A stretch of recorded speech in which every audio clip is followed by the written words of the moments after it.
Hello, it's Andy. I'm currently at Davidstow and I'm going to go for a little walk around this what was a former RAF airfield, and I'll show you a few sites, and I'll tell you a little bit about this place. So without any further ado, I'm going to grab my hiking stick and make tracks.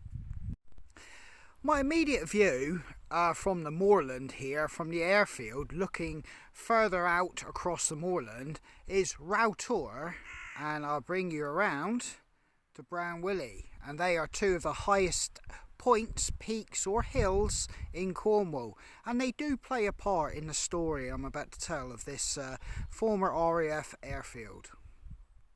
This is one of the runways, and it's been severed by a road, or a civilian road, that's been raised above the actual ground, which the general public now use, and it's a recognised roadway. But this is just one of the runways here, and as I sweep around you can see it's pretty desolate and it's extremely windy, and this is one of the few days there isn't much wind, so you can imagine how windy it does actually get.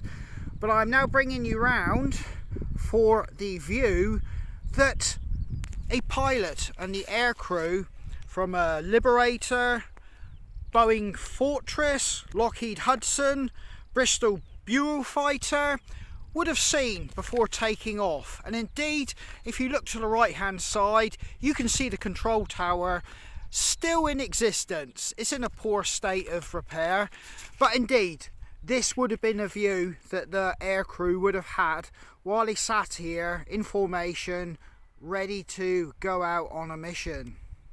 It is worth noting that this airfield is still used by light aircraft like microlights and small paragliders and things of that vein, and due to that this runway is still covered by aviation rules regarding runways and being in and around the runways themselves. So you do have to pay attention and be aware of those rules and regulations when you're actually in and around the runways. This land has got the rights of the commoners that now use it for agricultural uses and grazing livestock, and it is worked in that vein. So any recreational activity you do here, and which is there are rules and regulations around that, you always have to bear in mind, particularly if you're dog walking or you've got your pets here, that there is livestock here, and this land is actually still under agricultural use and management. But if I sweep around, you can see the actual factory of Davidstow, cheese factory, in the distance, and that sits on part of the old complex that did service this airfield.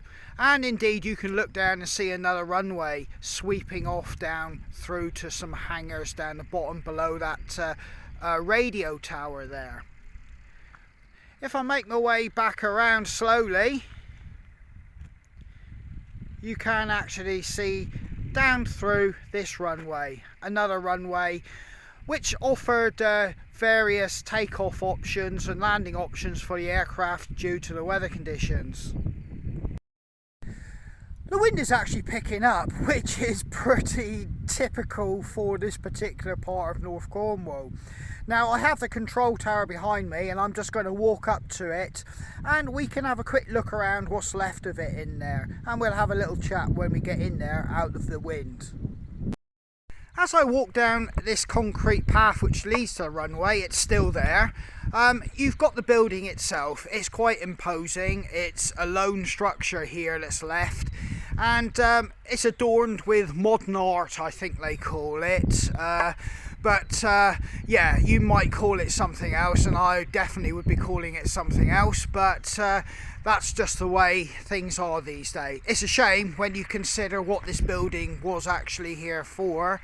It represents the fight for our freedoms, but there you go. It's different times, and attitudes change, and so does, should we say, viewpoints. But I'm going to go up these steps and gain access into the building, going through the main door and into the main lobby or hallway.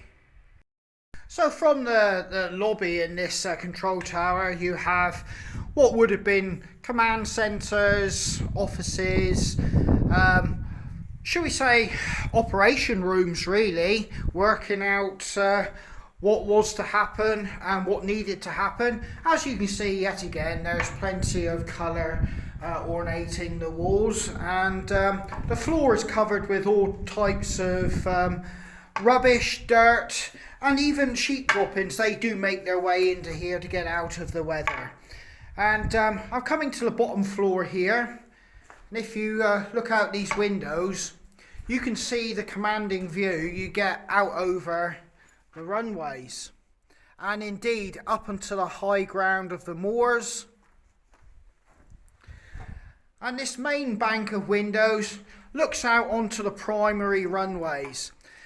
And in that forest, there are runways that do actually go out into those, offering different directions for the runways.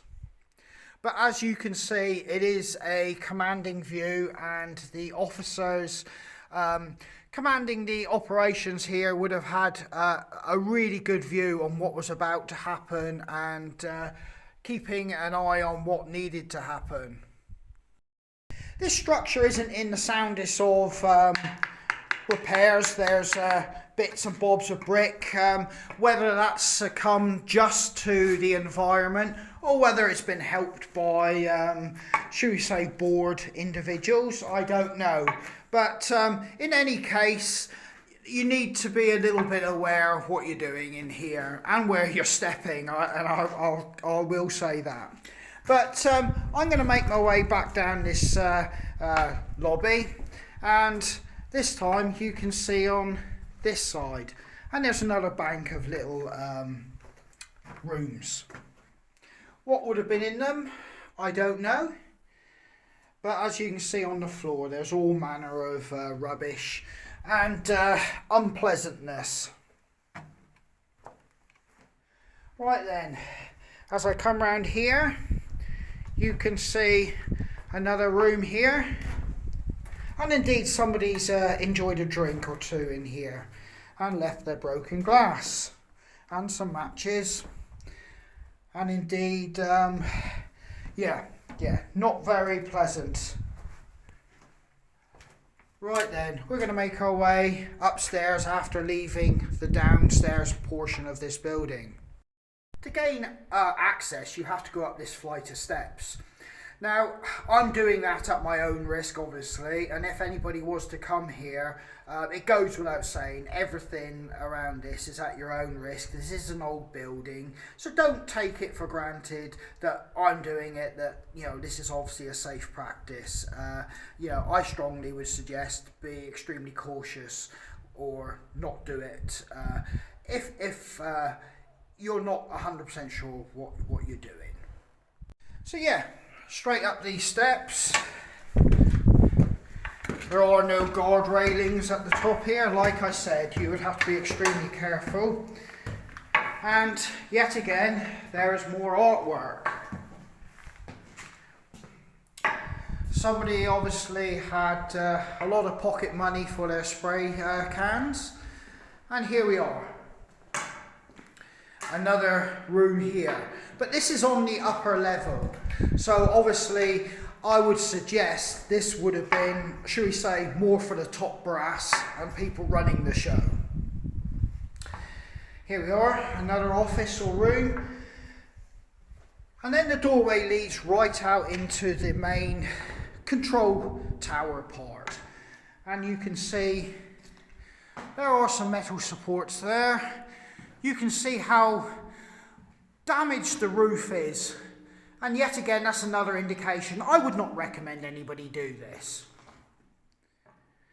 Right then,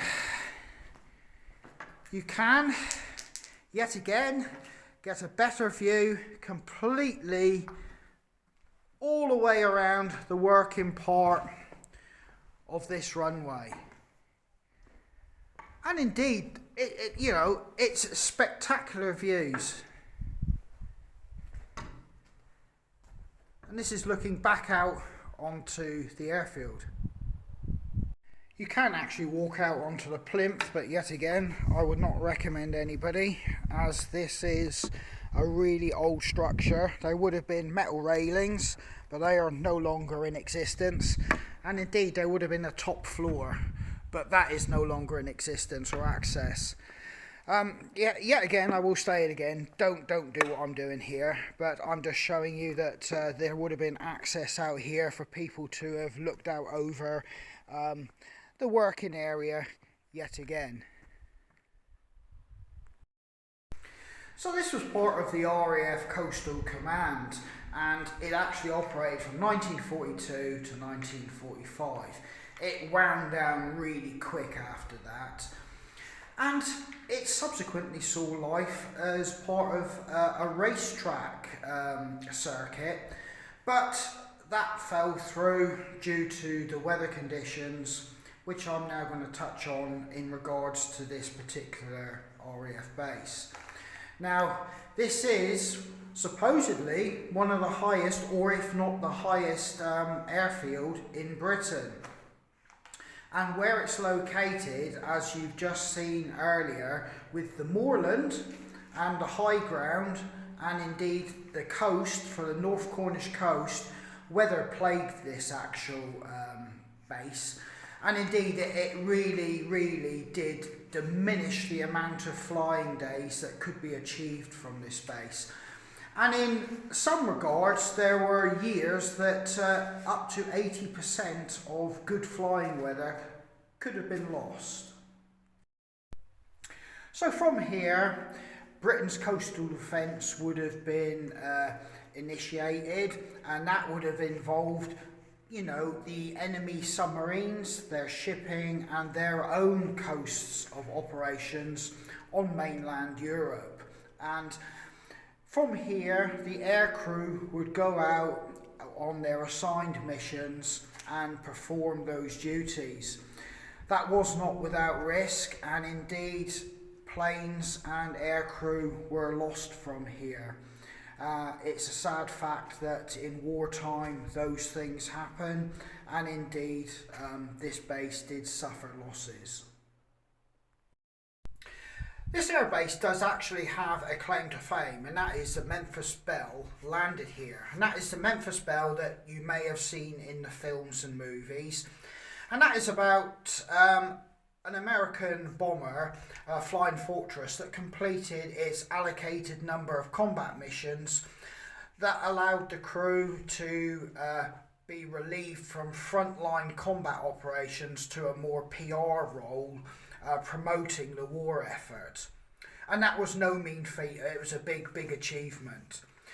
But yes, the Memphis Belle landed here on a return mission from attacking submarine pens on the continent, and due to poor weather, yet again, it had to, or was forced to land here, and before it could make its onward journey again. So that is the claim to fame for Davidstow, is that the Memphis Belle, or the famous Memphis Belle, did actually land here.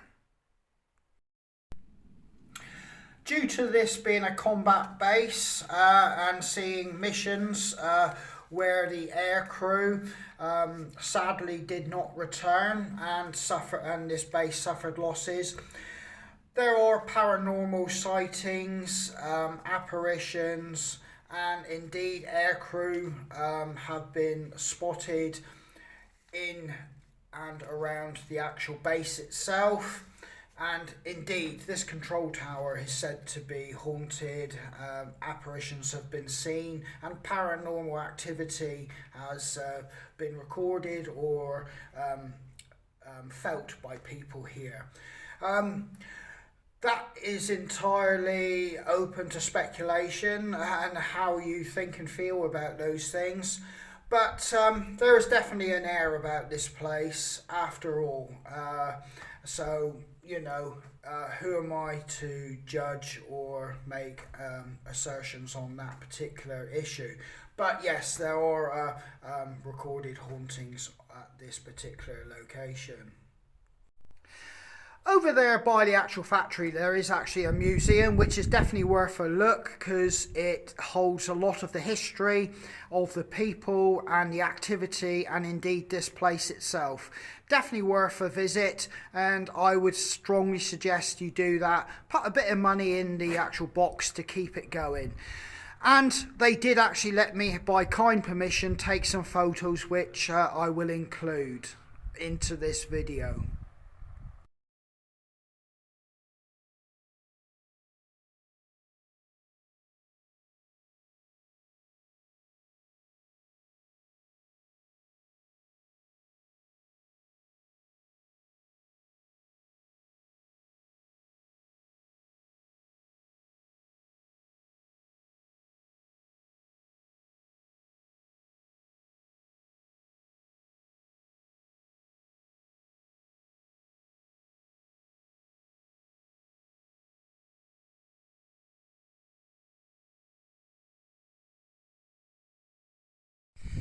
This here is an old concrete ramp that was used to load munitions onto the aircraft and indeed unload them when they came back if they hadn't discharged their munitions. And yeah, it's a bit collapsed and dilapidated, but yeah, this would have been one of the ramps leading up to allow the aircraft to be loaded, or the transport to be loaded to take the munitions to the aircraft. This is part of the fuel setup, which would have been the pumps and tanks and all things related to refueling the aircraft. I'm guessing the high earth banks are pretty much like what is used today in these situations, that if things were to go bad, or it should go up, shall I say, the earth banks would deflect the blast upwards rather than should we say outwards, and also help in the event of an air attack. But yeah, from what I can understand, this is actually part of the fueling setup. This is part of the small arms range where weapon systems would have been sighted and tested. It wouldn't look out of place on a modern range today, actually, a brick structure with high earth banks. But it's still in existence, and it's still a reminder of what actually did happen here. So this air base is sometimes used by elements of the RAF when they're doing training, and I've actually seen elements of the army on here, and indeed when I served I did actually do a few exercises which involved stopovers and serials here.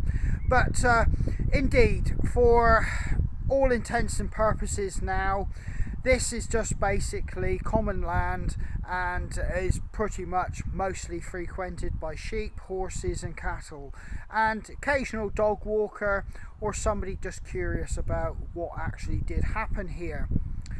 You do actually, as a local, most people probably learnt to drive on these runways, and indeed you might see the odd off-road vehicle bombing around up here.